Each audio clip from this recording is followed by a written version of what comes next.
Dentro de la planeación que hacemos las maestras y los maestros para dar en las clases, pienso que el área espiritual es un tema que no se puede evadir.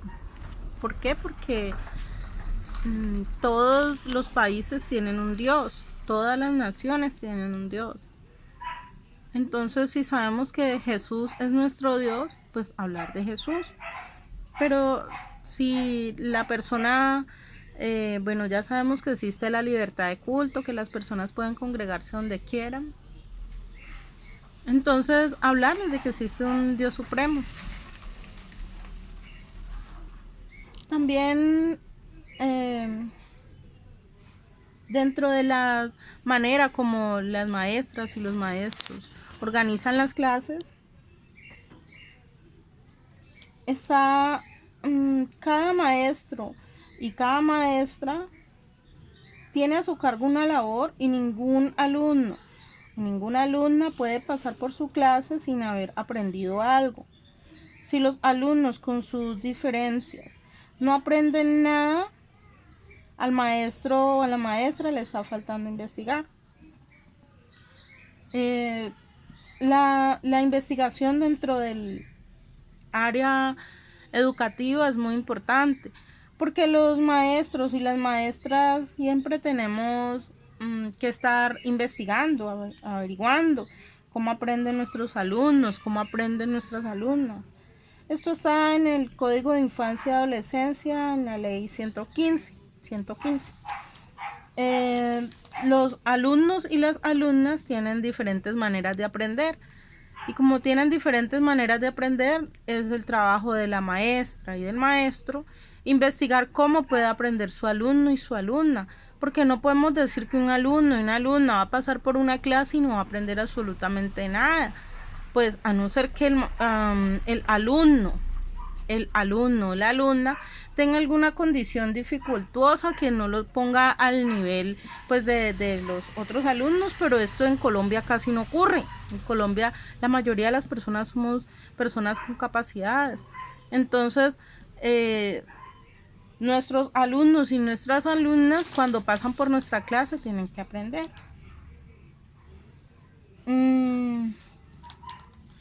El escenario de aprendizaje. La escuela tiene la obligación de crear clases que provean a sus alumnos y alumnas la fuente de conocimiento acorde al tiempo en el que esté. Para ello, la maestra, el maestro o el maestro hace uso del material visual, auditivo, didáctico, tangible y tecnológico. Dentro dentro de la institución que yo dibujé, dentro del colegio, la institución que yo dibujé, pienso que también debe tener un área de sistemas, porque para poder actualizar a los alumnos y a las alumnas es necesario que la institución cuente con un lugar acorde para que los alumnos y las alumnas puedan ver el área de sistemas, puedan entender todas estas áreas tecnológicas que ya son parte de la realidad en la que vivimos. Entonces, si un alumno, unas alumnas no tienen, los papás, los acudientes, las acudientes, no tienen el dinero para comprarle un equipo tecnológico, un computador, un portátil, una tablet, pienso que la institución debe proveerle al alumno y a la alumna todos estos equipos como para que pueda aprender en la manera correcta.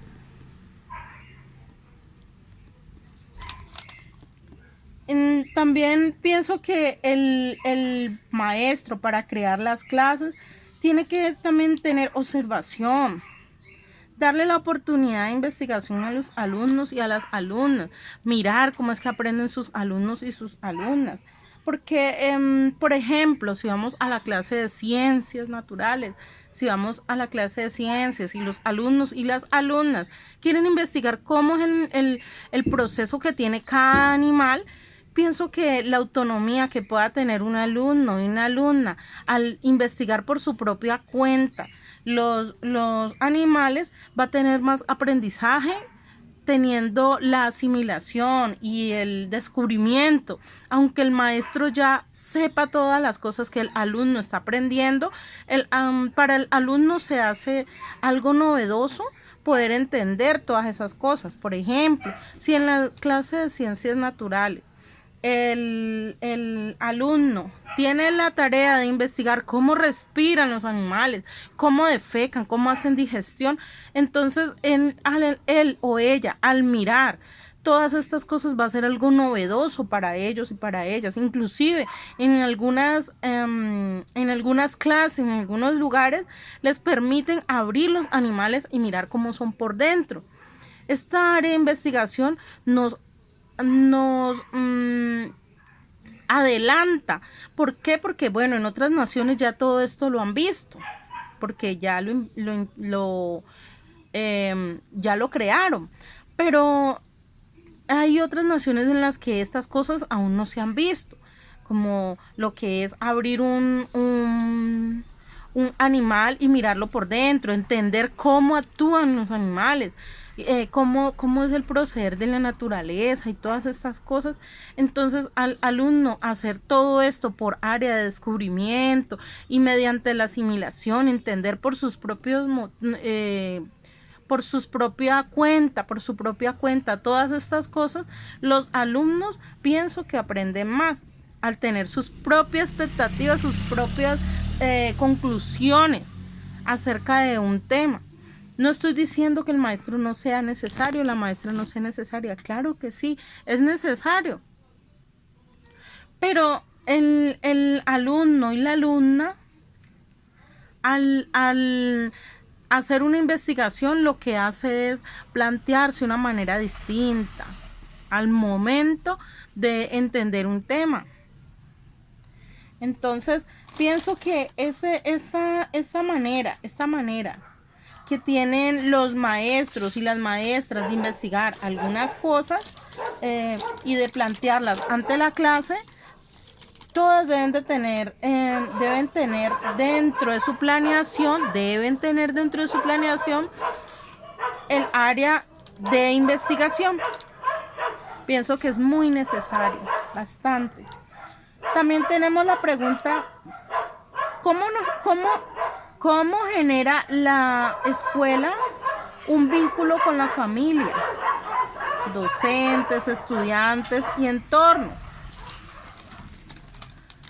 La familia y la escuela trabajan en común, en acuerdo común, aportando 50% la familia y 50% la escuela, trabajando en un bien común. Lo que quiere decir que un alumno, cuando tiene una persona que lo está acompañando, que lo está acompañando en el proceso de aprendizaje, tiene mayor rendimiento que los demás alumnos. Bueno, existen unos alumnos y unas alumnas que tienen una manera de ser tan autónomos porque solos y solas hacen sus tareas, solos y solas investigan, la mamá y el papá y los acudentes no tienen que estar pendientes, no tienen que molestarlos o molestarlas, no tienen que estarle preguntando por las tareas, por las asignaturas, porque no hay necesidad, porque ellos y ellas mismas hacen sus cosas. Pero no todos los alumnos son iguales, no todos aprenden de la misma manera. Por esa razón pienso que cuando hay un familiar, personas ayudando, estando ahí pendiente, ellos pueden lograrlo más fácil, pueden hacer una mejor labor, más cuando están en la primaria. Bueno, cuando están en el bachillerato se les va soltando, porque ya tienen que empezar a coger responsabilidad, empezar a trabajar de una manera diferente. Pero no es en todos los alumnos, es dependiendo de qué alumno sea. Pero el área de acompañarlos, pienso que siempre es un trabajo en común. La escuela como fuente de protección se articula proveyendo los mecanismos que la familia necesite. Están los y las menores La escuela como fuente de protección se articula proveyendo los mecanismos que la familia necesite, donde están los y las menores, adecuando los medios tanto afectivos, correctivos y educativos para que los y las menores vivan vidas plenas con derechos cumplidos. Para lograr esto, las escuelas crearon capacitaciones para padres y madres y padres de familia, precisamente para ayudar en las diferentes áreas. Hay unas capacitaciones que crearon precisamente para ayudar a las mamás y a los papás para que lo que sea que ocurra dentro del hogar no impida que los alumnos continúen en su proceso de formación. Y precisamente las instituciones también proveen algunos mecanismos para que los alumnos y las familias puedan continuar el proceso. No solamente que los alumnos vayan a la clase y ya y aprendieron y nos desentendemos de ellos, no. El plantel educativo ha creado diferentes mecanismos queriendo que los alumnos y las alumnas lo logren, que los alumnos y las alumnas obtengan su preparación y pueda nuestro país continuar creciendo en estas áreas.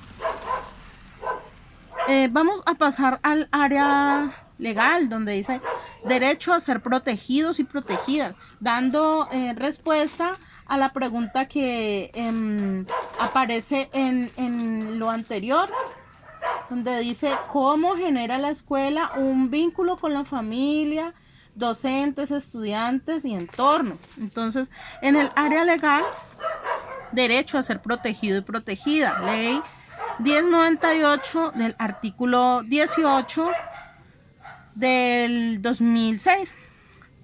Todos los niños, las niñas, los adolescentes y las adolescentes tienen derecho a ser protegidos y vivir sin ningún miedo.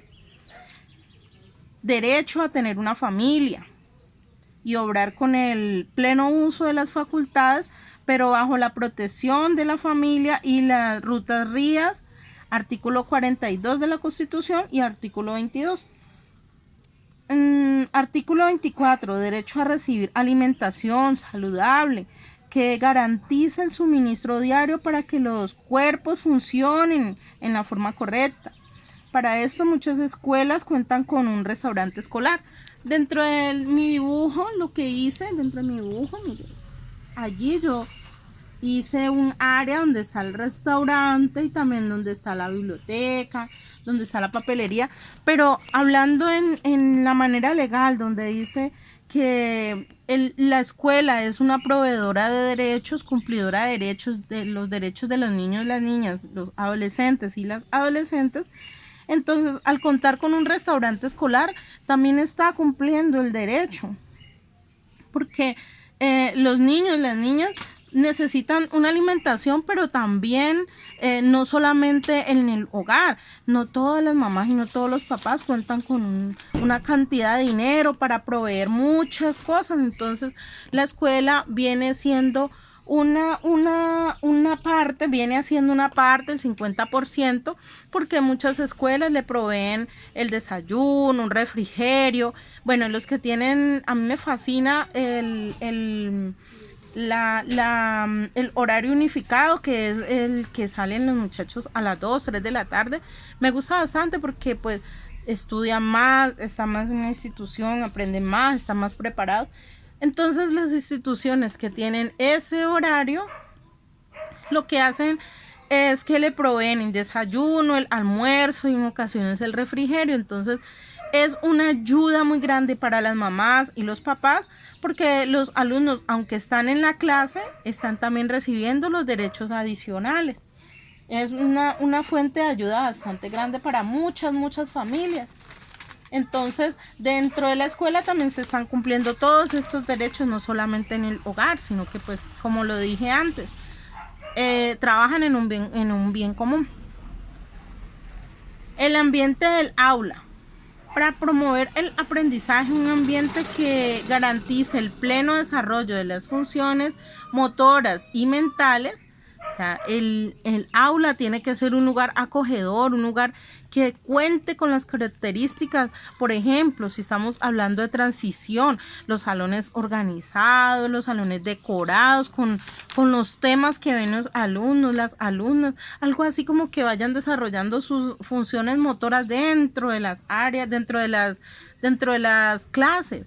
Por decir algo, hay unos salones que los decoran con dibujos del cerebro, dibujos del cuerpo humano, dibujos del universo, los planetas. O sea, los hacen sentir que están en un lugar donde están aprendiendo. Características del espacio físico. La escuela debe contar con los espacios idóneos en torno a la función que desarrolla. Pues lo que dije antes. Cada lugar y cada clase tiene su orden en cantidades, pues, de la manera correcta. Por decir algo, si en un salón están hablando del tema de que los muchachos, las niñas, los niños, los adolescentes, las adolescentes, fomenten el orden, entonces las maestras deben también decirles, muchachos, no hay que tener regueros en el salón, hay que dejar el salón organizado, algo así.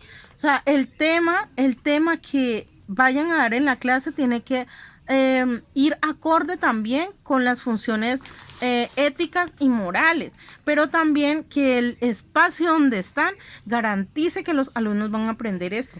Es pues la área, lo que la maestra quiere enseñar. Si están en ciencias, hay unos colegios, unas escuelas, unas instituciones que ponen la decoración, sacan un tiempo para dibujar, poner árboles, bueno, hacen una cantidad de cosas que tienen que ver con el tema que están viendo. Condiciones de materiales, equipos inmobiliarios para que los alumnos y alumnas obtengan educación sin impedimento, el equipo de trabajo, tanto humano, implementos que hacen parte del equipo, al hacer para hacer las funciones específicas deben contar con óptimas condiciones. Lo dicho antes, tiene todos los espacios, la enfermería, los recursos humanos, la sala de eventos, deporte, restaurante, biblioteca, los maestros preparados para todas esas cosas y también los lugares donde puedan tener investigación, laboratorios y todas esas cosas. O sea, lo que quiere decir que cada institución tiene que tener sus espacios donde dar esas clases. La escuela como tal debe implementar las relaciones personales al ser un lugar donde se reúnen presencialmente. Para ello el colegio o la escuela debe contar con los espacios idóneos.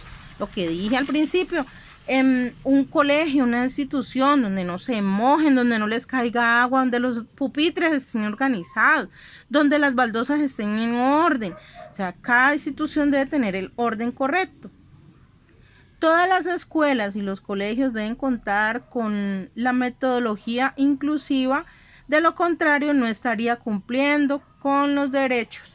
Lo dicho anterior, cada colegio, cada escuela, cada institución debe de tener su área de recursos humanos donde cumplan los derechos y por decir algo, hay algunos alumnos que han nacido con alguna condición física y no pueden desplazarse hacia el colegio. Entonces, si un colegio no está proveyendo el espacio para que ese alumno vaya a capacitarse, entonces no está cumpliendo con los derechos que debería cumplir, porque no se debería excluir a ningún alumno por más dificultad que pueda tener. Entonces, cada institución debe tener los lugares idóneos. Si tiene bus, el bus también tiene que contar con la manera para subir las personas que tengan esas condiciones y puedan ir y capacitarse. Entonces, esta es mi exposición. Y bueno, hay unas últimas preguntas donde preguntan cómo aprendieron las ciencias naturales en la escuela. O sea, está hablando del tiempo de antes. Entonces nos está haciendo una pregunta, ¿cómo era cuando estudiábamos en el tiempo de antes? Entonces yo respondí, el aprendizaje tradicional antiguo no nos daba la oportunidad de investigar o de tener fluidez mental propia, sino que más bien éramos solamente imitadores, imitadoras, y si el maestro, la maestra se equivocaba, todos los alumnos nos equivocábamos. ¿Por qué? Porque pues es la verdad, hay que decir la verdad. Bueno, también me hace una pregunta, ¿cuáles fueron las estrategias pedagógicas que los docentes utilizaron en ciencias naturales? Entonces está haciendo la pregunta para las personas, pues cómo fue nuestro tiempo cuando estudiamos. Entonces a lo que yo respondí, mi profe Oliva, bueno, hubo una maestra que me parecía una buena maestra y ella se llama Oliva. Mi profe Oliva usó el arte como fuente para que nos fluyera nuestra personalidad. También hacía salidas pedagógicas y a conocer las bocatomas o lugares naturales, promoviendo las caminatas y lugares naturales. La maestra Oliva siempre nos llevaba a lugares, nos hacía caminar bastante, pero no importa, porque nos llevaba a lugares donde conocíamos, donde explorábamos. Era la única maestra que hacía estas cosas. Entonces yo por mi parte la recuerdo mucho. Me parece que la maestra Oliva fue una buena maestra. ¿Por qué? Porque hizo cosas diferentes, nos ayudó, nos metía en teatro, nos ayudaba a que fluyeran nuestras capacidades, nos preguntaba cosas. También hubieron otras maestras, las tradicionales, por ejemplo, anteriormente lo que hizo una de mis maestras hizo algo muy malo. Y fue que puso una actividad y yo desarrollé la actividad, pero la maestra pensó que yo no lo había hecho porque había quedado muy bonito.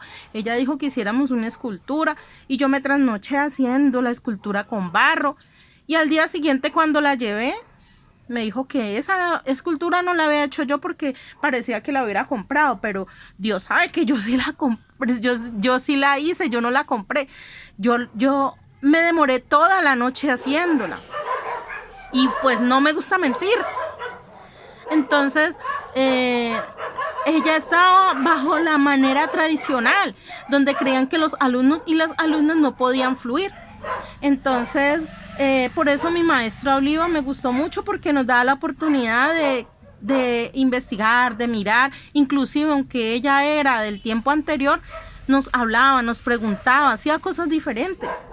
Entonces, esta ha sido mi exposición. Muchísimas gracias.